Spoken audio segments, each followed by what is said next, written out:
Check 1 2. DubTurbo 2.0 is here. Well, not really. It's a tease video. I'm on my last pass back with the programmer.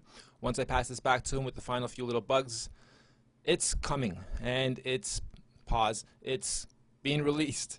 2.0 is going to pop off and we've overhauled it. Had a lot of complaints, feedback, good stuff, bad stuff, and we've tried to accommodate everybody with this update. I think we've done a great job. What started out 2 years ago as a little project internally has turned into quite the controversial, top-level broadcast quality beatmaker. And in the interim, I'm going to take a moment here while you guys absorb this visually. I love it, the way it's turned out. All three panels have been overhauled from top to bottom. I'm going to talk a little bit about the beatmaker itself and the project itself. A lot of the bigger producers in the world and a lot of the bigger software, I won't say the software, but the producers and the users out there, we get a lot of hate for this software. So let's talk about that for a second. Why do we get a lot of hate? We get called the Fisher-Price beatmaker, or we get called the My First Beatmaker. Why is that? We aren't the most sophisticated, biggest DAW, and we don't discriminate.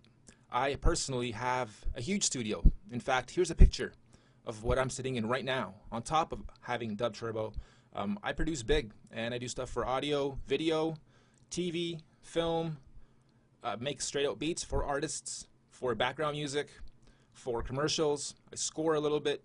I do video game treatments a little bit. I do sound kits every other day.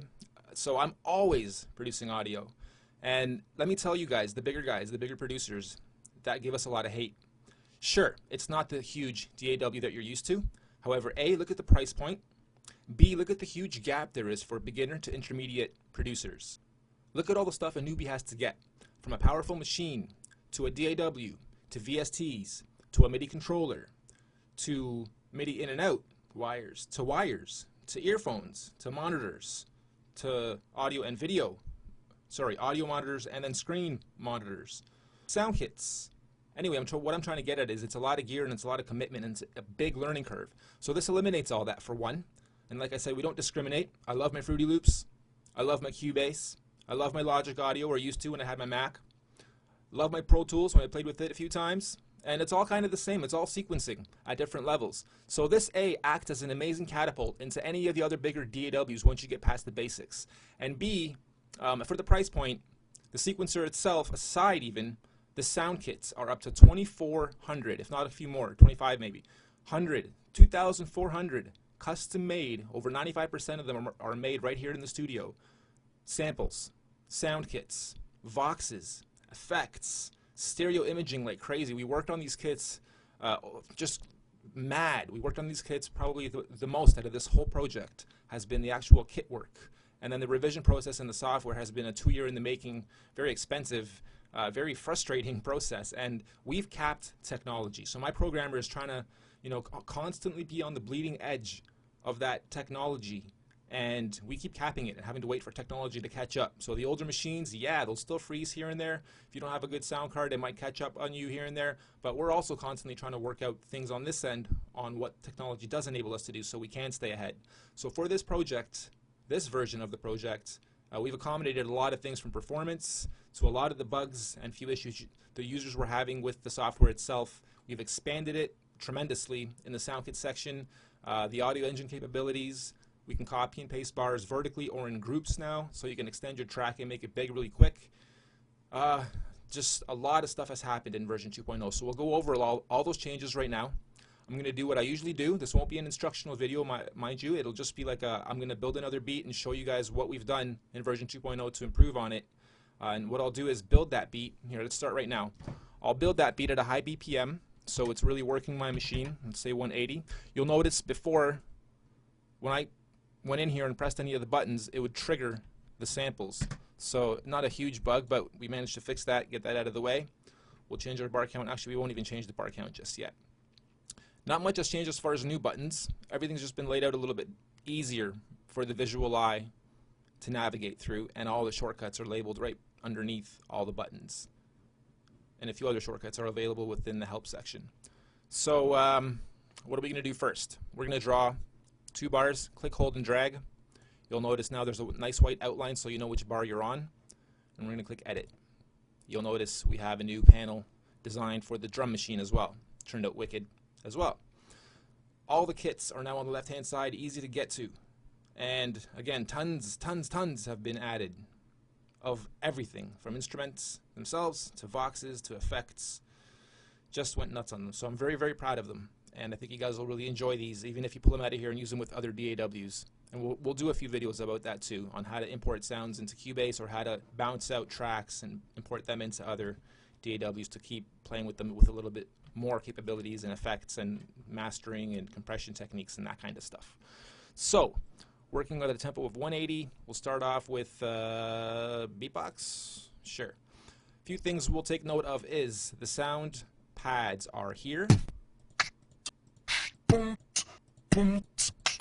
And then as you're developing your beat in the sequencer, you have a reminder by actually clicking on any of these while they're highlighted. So if you're building a beat and you're like, what's number 5 again? You don't always have to go down here. You can just go 5. Oh yeah, that's my hi-hat, and it's written. So it's very easy to navigate. The volumes, we used to have a little bit of a tricky problem where it wouldn't save the volume position. So if you changed kits, it would reset the volume. Even though the volume was at half, the kit would change, and then that would go back to here, even though we have it listed here. So a lot of the stuff with the volume, even the master volume and exporting volume and whatnot, has been normalized, has been controlled now, so everything should stick nice and easy. So let's go ahead. I don't really want that one. Let's choose a different one.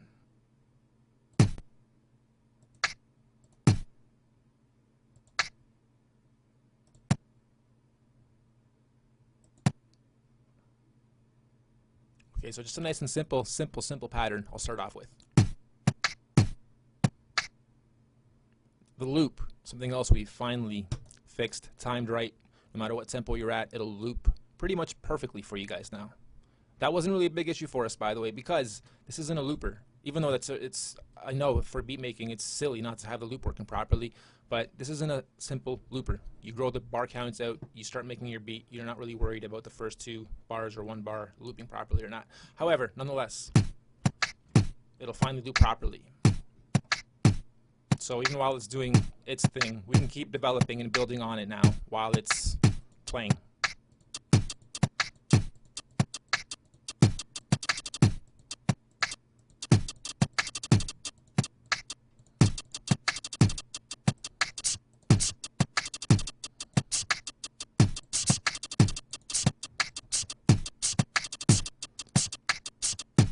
Alright, so now you'll notice the volume here.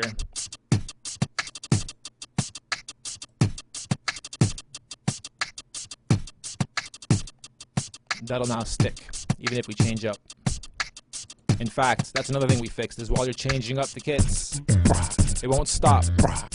It'll keep looping on the new kit now.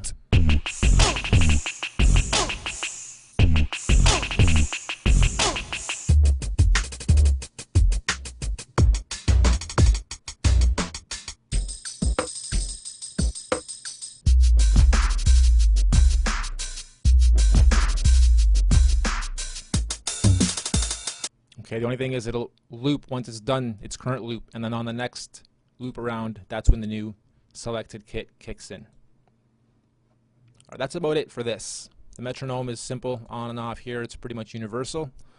Changing the tempo is done anywhere you want in the app. It's universal too. Nothing else is changed in the buttons.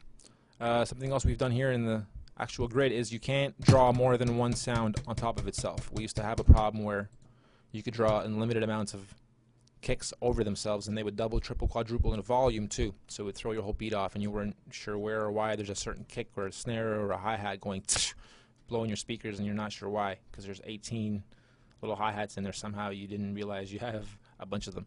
Alright, anyway, so that's fixed too. We'll get out of here. Something else I've really wanted my programmer to do is to let you guys copy these bars vertically. So typically I'd have to go in here, draw another bar, go in there and start building my beat again to match that one or to complement it or to contrast it, whatever I want. Now I can simply copy downwards. So now I have that same pattern on layer 2 and on a crunk. So now I have a beatbox and a crunk doing the exact same pattern, just with different kits overlapping. We'll see how it sounds. Not bad. We'll mute them. This is by itself. This is with both.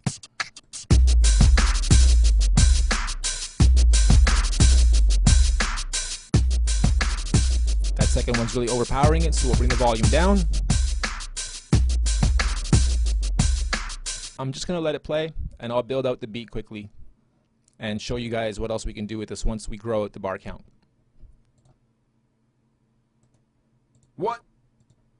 What's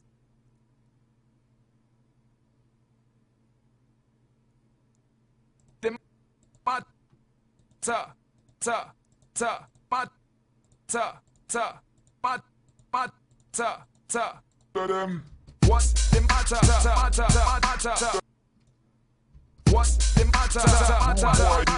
What's the matter?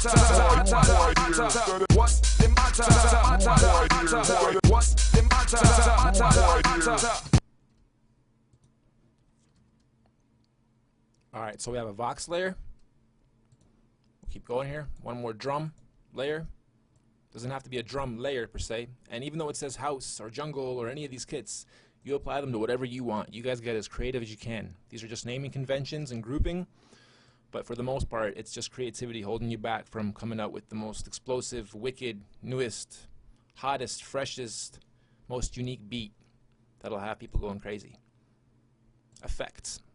Some of these I haven't even really tried to explore with too much during beat process making, so I'll just be random here. Kind of like that. It's not bad either. And we'll turn it down a bit. Okay, so we have 4 simple layers, all drum. Now we'll move into the keyboard. Click, hold, drag. Notice how that white border sits around it? I'm going to choose the arrow here. Watch this. I can now select all of the bars at the same time. So now when I grow my bar count, I can copy all those over, and I'll show you how to do that in a moment. But first, let's go make some bass.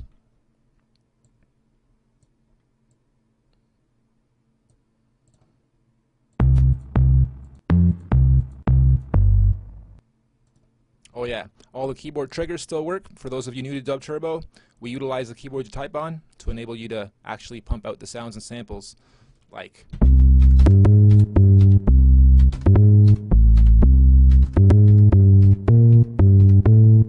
that's me hitting the keyboard, being random with the melody, but you can preview all the sounds by just selecting a sound and then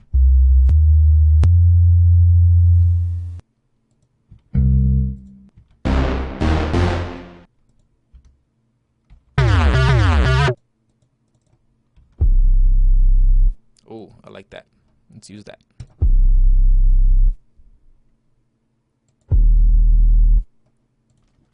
What's the matter?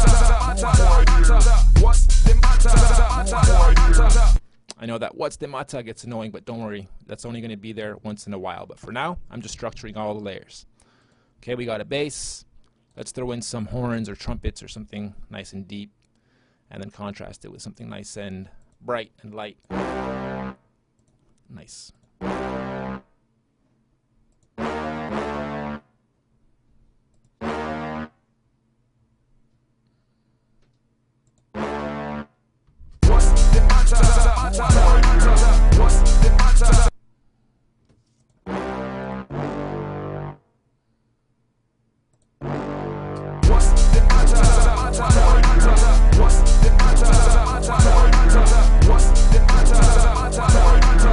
And if you want to change it up, just change it up.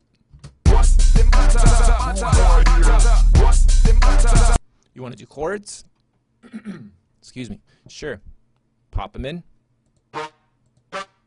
If you know what you're doing with chords. If you don't, we have chord charts for you in the members area, so you can go look them up. So you can do. Might not be able to tell on certain sounds, and you can on others quite a bit, and chording doesn't work because the sound's just too affected already, so it doesn't sound good overlapping too much. Sounds pretty good on this one. So we'll go back to the first one. I really like that horn.